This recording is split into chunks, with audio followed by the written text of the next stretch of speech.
Hi ಎಲ್ರಿಗೂ ನಮಸ್ಕಾರ. Welcome back to me vlogs. ಇನ್ಸ್ಟಾಗ್ರಾಮಿಂದ ಪಾಪುಗೆ ಅಂತ ಬಟ್ಟೆ ಬುಕ್ ಮಾಡಿದ್ದೆ ಮದುವೆಗೆ. ಸೊ ಹೇಗಿದೆ ಏನು ಅನ್ನೋದನ್ನ ನಾನು ಮದುವೆ ವ್ಲಾಗಲ್ಲಿ ಹಾಕ್ಬಿಟ್ಟು ತೋರಿಸ್ತೀನಿ ಚೆನ್ನಾಗಿತ್ತ ಏನು ಅಂತ. ಸೊ ಅಲ್ಲಿಂದ ಈಗ ನಾವು ಪಾತ್ರೆ ಅಂಗಡಿಗೆ ಬಂದಿದ್ದೀವಿ.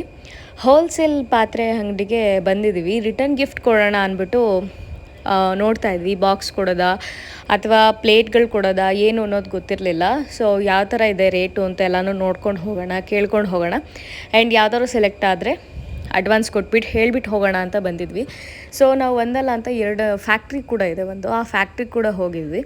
ಸೊ ಅಲ್ಲಿಂದ ನೆಕ್ಸ್ಟು ಒಂದು ಪಾರ್ಸಲ್ ಬಂದಿತ್ತು, ಅದನ್ನು ತೊಗೊಂಡು ನಾನು ಟೈಲರ್ ಅಂಗಡಿಗೆ ಹೋದೆ. ಇವರೇ ನಮ್ಮ ಟೈಲರು ಶಶಿ ಅಕ್ಕ.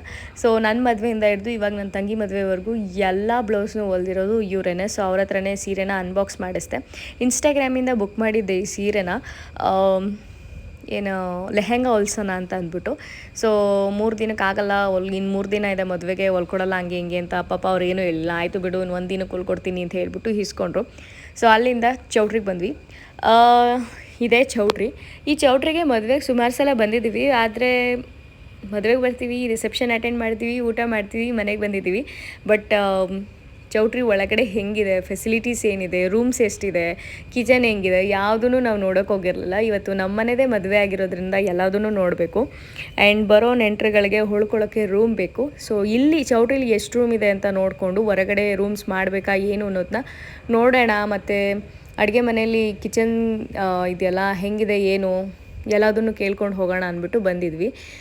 ರೂಮ್ಸ್ ಎಲ್ಲ ಚೆನ್ನಾಗಿಲ್ಲ ಅಂತಿದ್ರೆ ನಾವು ಹೊರಗಡೆ ಎಕ್ಸ್ಟ್ರಾ ರೂಮ್ಸ್ ಮಾಡಬೇಕಾಗಿತ್ತು. ಬಟ್ ರೂಮ್ಸ್ ಎಲ್ಲ ಚೆನ್ನಾಗಿದೆ. ಹುಡುಗನ ರೂಮು, ಹುಡುಗಿ ರೂಮು ಅಂತಲ್ಲ, ಅವರು ಗೆಸ್ಟ್ ರೂಮ್ಸ್ ಏನಿದೆ ಎಲ್ಲವೂ ಅಷ್ಟೇ ಹೈಜೀನ್ ಮೇಂಟೈನ್ ಮಾಡಿದ್ದಾರೆ ಮತ್ತು ಚೆನ್ನಾಗಿದ್ದಾವೆ. ಸೊ ಹೊರಗಡೆ ರೂಮ್ಸ್ನ ಎಕ್ಸ್ಟ್ರಾ ಮಾಡೋ ಅವಶ್ಯಕತೆ ಇಲ್ಲ ಅಂತ ಅನ್ನಿಸ್ತು. ಬಟ್ ಹುಡುಗನ ಕಡೆಯವ್ರಿಗೂ ಅಲ್ಲೇ ಫೋನ್ ಮಾಡಿ ಕೇಳಿದ್ವಿ, ನಿಮಗೆ ರೂಮ್ಸ್ ಎಷ್ಟು ಬೇಕು ಅಂತ. ಇಬ್ಬರು ಲೋಕಲೇ ಆಗಿರೋದ್ರಿಂದ, ಲೋಕಲ್ ಜನಗಳು ಜಾಸ್ತಿ ಇರೋದ್ರಿಂದ ಹೊರಗಡೆಯಿಂದ ಬರೋ ಜನಕ್ಕೆ ಮಾತ್ರ ಸ್ಟೇಯಿಂಗಿಗೆ ರೂಮ್ ಬೇಕು. ಸೊ ಹಾಗಾಗಿ ಅವರು ಜಾಸ್ತಿ ಏನು ರೂಮ್ಸ್ನ ಕೇಳಲಿಲ್ಲ. ಸೊ ಹಾಗಾಗಿ ರೂಮ್ಸು ಅವರು 17 ರೂಮ್ ಇದೆ ಅಂದರು. ಅದೇ ಸಾಕಾಯಿತು ನಮಗೆ, ಎಕ್ಸ್ಟ್ರಾ ಮಾಡೋ ಅವಶ್ಯಕತೆ ಇರಲಿಲ್ಲ. ಬಟ್ ರೂಮ್ಸ್ ಎಲ್ಲ ಕ್ಲೀನಾಗಿ ಮೇಂಟೈನ್ ಮಾಡಿದ್ದಾರೆ. ಚೌಟ್ರಿನೂ ಅಷ್ಟೇ ಕ್ಲೀನಾಗಿದೆ, ನೀಟ್ನೆಸ್ ಇದೆ.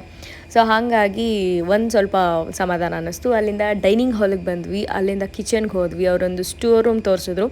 ಬಿಕಾಸ್ ಐಟಮ್ ಎಲ್ಲ ಬೆಳಗ್ಗೆನೇ ಬರುತ್ತೆ, ಅಂದರೆ ಶನಿವಾರ ಬೆಳಗ್ಗೆನೇ ಬರೋದ್ರಿಂದ ಸ್ಟೋರ್ ಮಾಡಬೇಕಲ್ವಾ, ಆ ಸ್ಟೋರ್ ರೂಮ್ ಕೀಗೆ ಮೊದಲೇ ಕೊಟ್ಟಿರ್ತೀವಿ ನಾವು ಅಂತ ಹೇಳಿದ್ರು. ಸೊ ಹಂಗಾಗಿ ಆ ಸ್ಟೋರ್ ರೂಮ್ ನೋಡಿಕೊಂಡು ಮನೆಗೆ ಬಂದು ಪಾಪನ ಮನೆಗೆ ಇವಾಗ ಸಲೂನ್ಗೆ ಹೋಗ್ತಾ ಇದ್ದೀನಿ. ಸೊ 3 ದಿನ ಇದೆ ಇನ್ನು ಮದುವೆಗೆ. ಸೊ ಹಾಗಾಗಿ ಮಾಡಿಸ್ಬೇಕಲ್ವಾ, ಹೇರ್ ಕಟ್ ಮಾಡಿಸ್ಬೇಕು, ಸ್ಪಾ ಮಾಡಿಸ್ಬೇಕು, ಹಾಗೆಯೇ ಫೇಶಿಯಲ್ ಮಾಡಿಸ್ಬೇಕು. ಸೊ ಎಲ್ಲದೂ ರೆಡಿ ಮಾಡ್ಕೊಂಡು ಹೋಗೋಣ ಅಂದ್ಬಿಟ್ಟು ಸಂಜೆ ಬಂದಿದ್ದು ನಾನು. ಇವಾಗ ನಡೀತಾ ಇದೆ. ಹೇರ್ ಕಟ್ ಎಲ್ಲ ಆಯಿತು. ಸೊ ಫೇಶಿಯಲು ಮತ್ತು ಹೇರ್ ಸ್ಪಾ ಎಲ್ಲ ಆಗಬೇಕಾಗಿದೆ. ಸೊ ಈಗ ನನ್ನ ತಂಗಿ ಬಂದಿದ್ದು ಲೇಟ್ ಆಯಿತು. ಅವಳು ಡ್ಯೂಟಿ ಮುಗಿಸ್ಕೊಂಬರೋ ಅಷ್ಟರಲ್ಲಿ ಲೇಟ್ ಆಗಿತ್ತು. ಆಲ್ರೆಡಿ ನಂದೊಂದು ಆಫ್ ಆಗಿತ್ತು. ನೆಕ್ಸ್ಟ್ ಅವಳು ಬಂದು ಜಾಯ್ನ್ ಆದಳು. ಮದುವೆ ಹೆಣ್ಣು ಇವಳಲ್ಲ, ಇನ್ನೊಬ್ಬಳು, ನಾನು ಇನ್ನೊಬ್ಳು ತಂಗಿ. ಅವಳದೆಲ್ಲ ನೆನ್ನೆನೇ ಮುಗಿದಿದೆ. ಸೊ ಇವತ್ತು ನಾನು ಅವಳು ಇಬ್ಬರು ಬಂದು ಪಾರ್ಲರಲ್ಲಿ ಹೇರ್ ಕಟ್ ಮತ್ತು ಹೇರ್ ಸ್ಪಾ ಮಾಡಿಸ್ಕೊತಾ ಇದ್ವಿ. ಸೊ ನಾನು ಬಂದು ಸಂಜೆ, ನಾನು ಇಲ್ಲಿಂದ ಮನೆಗೆ ಹೋಗೋ ಅಷ್ಟರಲ್ಲಿ ಹತ್ತತ್ರ 10 ಗಂಟೆ ಆಗೋಗಿತ್ತು. ಅಷ್ಟೊಂದು ಟೈಮ್ ಆಗೋಯ್ತು, ಗೊತ್ತೇ ಆಗಲಿಲ್ಲ. ಬಟ್ ಏನು ಅಂದರೆ ಪಾಪು ಆರಾಮಾಗಿತ್ತ.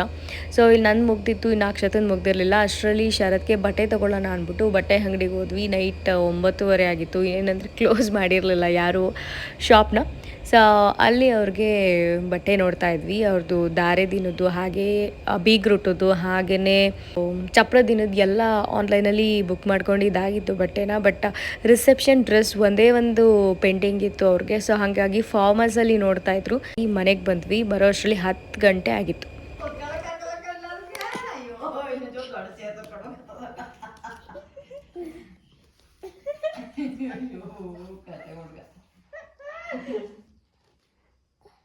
ಸರಿಯಾಗಿ ಚೇರಕಲ್ಪ ಕೂಡ ಕೊಡ್ತೀನಿ. ಹಾಂ ಸಾಕು. ಏನು ಅಂದರೆ ನನ್ನ ಮಗ ಅಳ್ತಿರ್ಲಿಲ್ಲ, ಸುಮ್ಮನೆ ಆಟ ಆಡ್ತಿದ್ದ. ನಾನು ಹೋಗಿ ಸಂಜೆ 5 ಗಂಟೆಲೇನೋ ಹೋದೆ. ಬರೋ ಅಷ್ಟರಲ್ಲಿ 10 ಗಂಟೆ ಆಗಿತ್ತು. ನನ್ನ ತಂಗಿ ಅಮ್ಮ ಎಲ್ಲ ನೋಡ್ಕೊತಾ ಇದ್ರು. ಅವ್ನ ಪಾಡ್ಗೆ ಅವ್ನು ಆಟ ಆಡ್ಕೊಂಡು ಇದ್ದ. ಬಂದಮೇಲೆ ಊಟ ಮಾಡಿಸಿ ಆಟ ಆಡ್ತಾ ಇದ್ದ. ಮತ್ತು ಡೈಲಿ ಮಲಗೋ ಅಷ್ಟರಲ್ಲಿ 12 ಗಂಟೆ ಆಗುತ್ತೆ. ಬರೀ ಅವ್ನು ಆಟ ನೋಡೋದೇ ಆಗಿರುತ್ತೆ. ನಮಗೆ ನಿದ್ದೆ ಬರ್ತಾ ಇರುತ್ತೆ, ಆದರೆ ಅವನಿಗೆ ನಿದ್ದೆ ಆಗಿರುತ್ತೆ ಚೆನ್ನಾಗಿ. ಸೊ ಹಾಗಾಗಿ ಏನೋ ಒಂಥರ ಖುಷಿ ಆಗುತ್ತೆ ಮನೆಗೆ ಬಂದಾಗ ಅವ್ನು ಆಟ ಆಡೋದು, ಮುದ್ದು ಮಾಡೋದು, ಅವ್ನ ಚೇಷ್ಟೆಗಳು ನೋಡೋಕ್ಕೆ. ಸೊ ಇವತ್ತಿನ ಈ ವ್ಲಾಗ್ನ ನಾನು ಇಲ್ಲೇ ಮುಗಿಸ್ತಾ ಇದ್ದೀನಿ. ಮತ್ತೊಂದು ವ್ಲಾಗ್ ಜೊತೆಗೆ ಮತ್ತೆ ಸಿಗ್ತೀನಿ. ಟೇಕ್ ಕೇರ್, ಬಾಯ್.